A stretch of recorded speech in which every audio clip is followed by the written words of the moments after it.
the Digital Marketing Punkcast.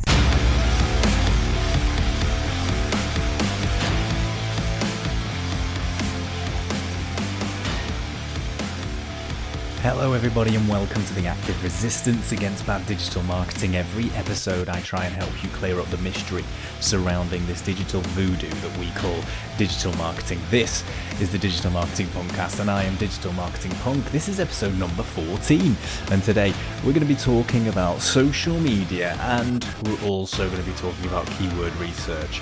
And this episode was recorded in, what month are we in? We're in March of 2019. Okay, so it's last episode we were talking about photography with Jack Spedding, and it was very, very cool. Loads of people said how wonderful the interview was, and they took so much from it and things like that, which is really great to hear. This episode is just me. I just want to talk about a few things that's been bugging me a little bit recently in the sort of digital marketing world. The first thing I want to talk about is all about posting on social media.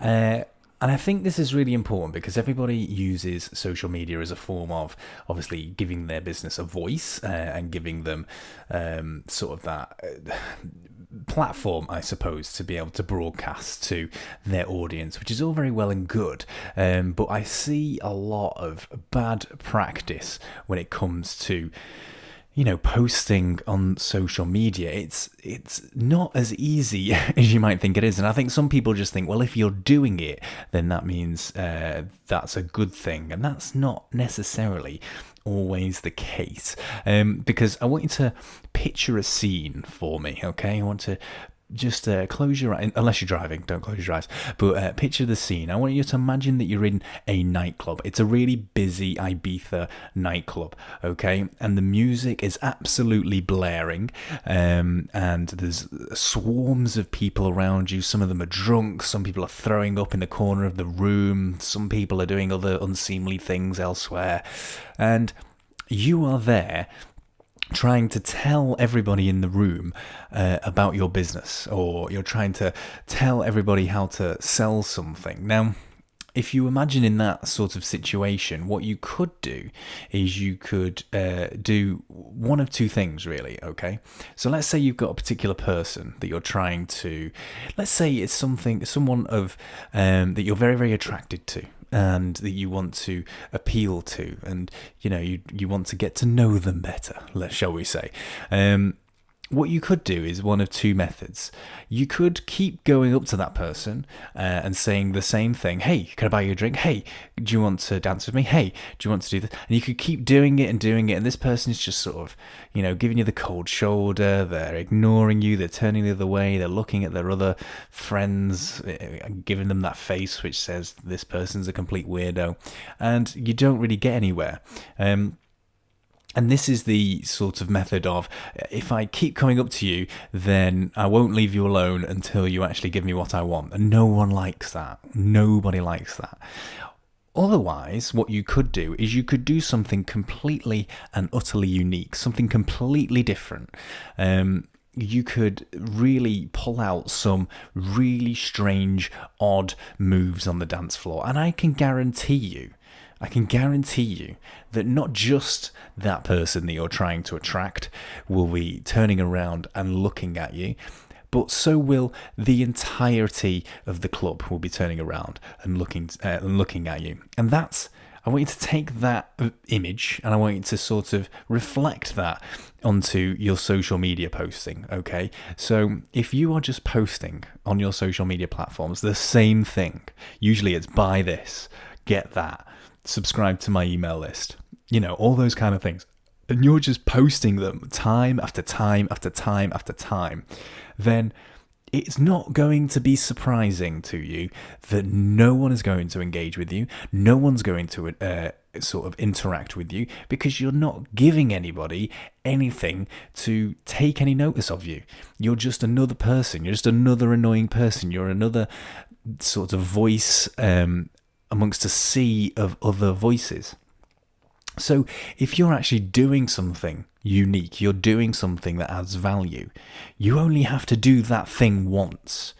and then suddenly you have the attention of everybody around you. And I want to give you an example of that to sort of put it into perspective. I want you to go onto Twitter, okay, and just type in something very innocuous. I don't know, like roofing, or I don't know, drain cleaning, something really innocuous, and just see the amount of posts that you see, which is very, very samey. You can get this. If you ring this number, we'll come around and clean your drains. If you go over to our website, we have the best deals in drain cleaning. All that kind of nonsense. And look at the engagement figures. Just look at them. And see how much engagement those people are actually getting. I haven't even looked this up. I've not pre-checked this, and obviously Twitter's changing all the time, but I can guarantee you there is just no engagement whatsoever because they're not doing anything interesting. Now, if you go and check out a really good example of that at the moment, which is like the likes of Greggs, okay? Greggs have got the most famous sausage roll in the entire world. And that is because they took an innocuous product, okay? They took a vegan sausage roll. Now, yes, vegan is very hot. The veganism, should I say, is very hot at the moment. It's very popular at the moment. It's growing and growing in popularity. It has a split of opinion, and that always helps things as well. So they've taken a product at its prime time. But if you take that and you package it in the way that they did, for example, the social media post that they put out of the vegan sausage roll in iPhone type packaging, where you open up the box and it's there presented in such a way that you would expect a high-end mobile phone. You present it in that way, and suddenly everybody's talking about it. You should have a look and go onto Twitter and find that post and check out the engagement, okay? Yes, I know it's Greggs and they have a huge following, but it wasn't just because it's Greggs did they get that huge engagement. It wasn't just because it was Greggs that they got all those likes and all those retweets. It's because it was so unique. It was so valuable. It was so shareable that other people would enjoy it. And by doing that, they now have the most famous sausage roll in all the world. And I bet you've been hearing it as well when it was all sort of kicking off, that people were going out buying vegan sausage rolls, even though they weren't vegan, even though they're not vegetarian, even though they eat meat, and they were going out and buying them and trying it because they were taken in by this whole idea of it. And that is the power that social media marketing can actually do for you. And the thing is, people have this misconception. People just think, I'll just post this and I'll post that and I'll post that. No, take your time. And it doesn't have to be something as produced as that, with all of its fancy sort of graphics that they had on the video, or the packaging that they created for it. It doesn't have to be fancy. It just has to be unique. It has to get people talking. It has to get people to go, oh, I know Jeff and Adam, they would like that, so I'm going to share it with them, or I'm going to share it with my followers to see if other people enjoy it too, because they will appreciate me doing that. That psychology and that mentality of social media marketing is so vitally important. So if you are, and I'm talking to you, one of these people who just thinks that if I keep posting innocuous, stupid, rubbish stuff on social media and someone somewhere will notice and buy my product, buy my services, then I am sorry, you are very, very wrong. All you need to do, rather than keep posting and keep doing the same thing over and over again like a hamster in a wheel, is just have that one idea, that one unique thought that will get people entertained, that will get people thinking, that will get people talking, that will even create a little bit of controversy, for example. If you can do that, then it will be a lot more valuable, that one single post, than posting 20 innocuous, pointless, rubbish, repeated posts. So that's my first piece of advice, okay?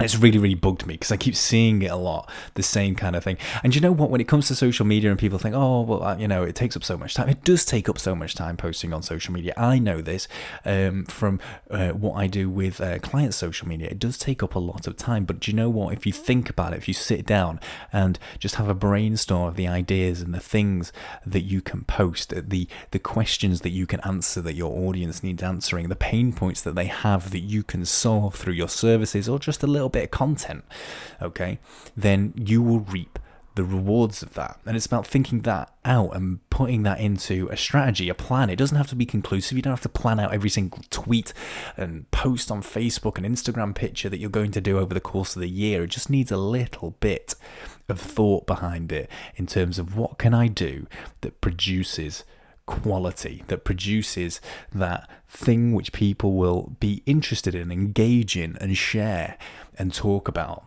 And that's all it takes. It really, really does. Okay, so that's my first point. That's my first point. I know I went off on a little bit of a rant, but that's my first point about social media marketing, and that's my one piece of advice for today. Go and do something of quality. Stop posting incessantly over and over again because you think it's going to work eventually because everyone else is doing it.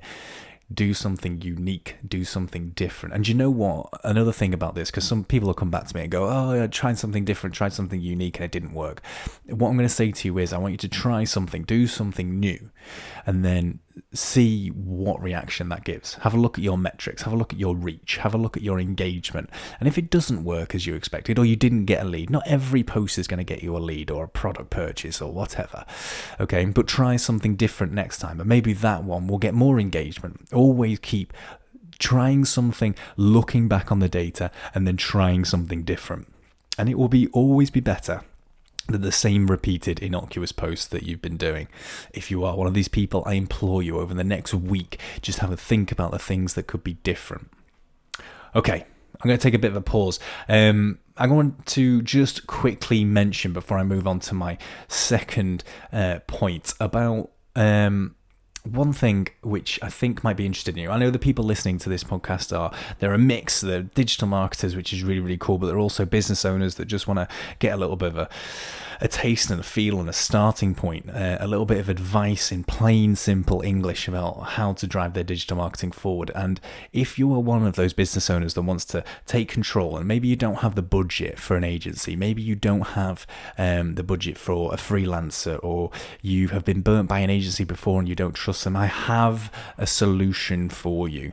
Okay, I am doing a series of, I'm taking on a series of one-on-one clients on a consultancy basis, and it's really, really simple. I'm not going to do everything for you, okay? Because if I did everything for you, you'd have to pay me a hell of a lot of money, and that's not what it's about. This is about getting value for money, return on investment, and also learning something in the process. So I'm taking on a bunch of clients at the moment for one-on-one consulting.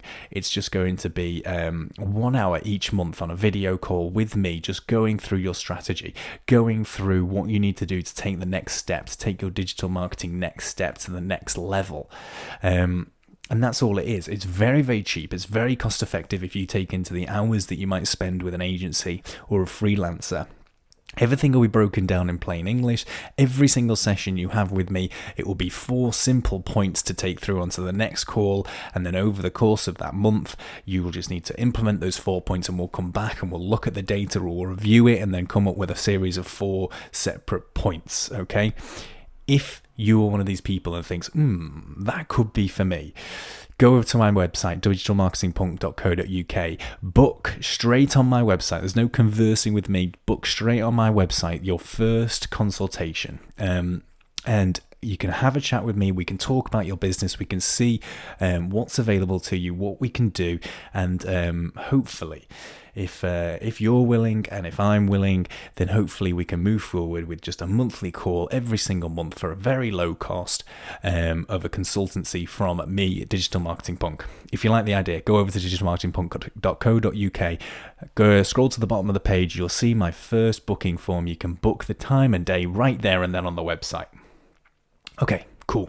Moving on. My second point, I've got a cool tool, and I mentioned it on a video actually that I posted out today as this goes live. In fact, I posted it out today. It's I recommend you go and check out the video first of all. It's on my Facebook page, it's on my LinkedIn profile, so go and check it out. It's really simple, easy to use tool if you are a little bit confused by keyword research. Now, keyword research is one of those things for SEO that's a little bit annoying. You have to do it right at the very start. It's really important that you do it right at the very start, but you have to do it right at the very start, and you have to figure out, okay, what are people typing into Google that makes them find my products, my services, whatever it is. And Usually people use tools like Keywords.io, or they use Google's Keyword Planner, which is all very well and good. And you can use those if you want, but I've got a tool which I think you might like because it just makes it super, super easy. It's called Keywords Anywhere.